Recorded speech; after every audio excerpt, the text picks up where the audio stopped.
Morning ওয়াকে গিয়ে যে আমি এইভাবে ফেঁসে যাব সেটা আমি কোনোদিনও ভাবিনি। তো প্রতিদিনের মতো ভোরবেলা ঘুম থেকে উঠে রেডি হয়ে বেরিয়ে পড়েছিলাম মর্নিং ওয়াকের জন্য। মর্নিং ওয়াক সেরে বাড়ি ফেরার পথে হঠাৎই এত জোরে বৃষ্টি নেমে গেল, আমাকে তো এখানে প্রায় 45 মিনিটস ধরে ওয়েট করতে হয়েছিল।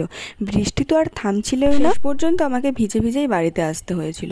বাড়িতে এসে কিছুক্ষণ রেস্ট নিয়ে ব্রেকফাস্ট করে নিয়েছিলাম। আজ ব্রেকফাস্টে খেয়েছিলাম একটা বয়েল এগ আর আগের দিন রাতে ভিজিয়ে রাখা 5টা আমন্ড।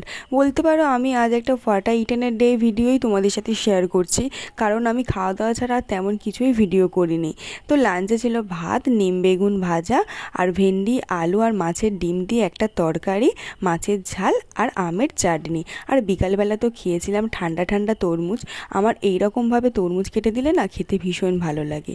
আর সন্ধেবেলা তো আবার বৃষ্টি এসেছিল আর কারেন্টও ছিল না, আর তার মধ্যে আমরা খেলেছিলাম লুডো। আজ ভিডিওটি এই পর্যন্ত। ভিডিওটি ভালো লাগলে একটা লাইক করে দিও, আর এই রকম ভিডিও দেখতে হলে আমার চ্যানেলটি সাবস্ক্রাইব করে দিও। বাই বাই সবাইকে।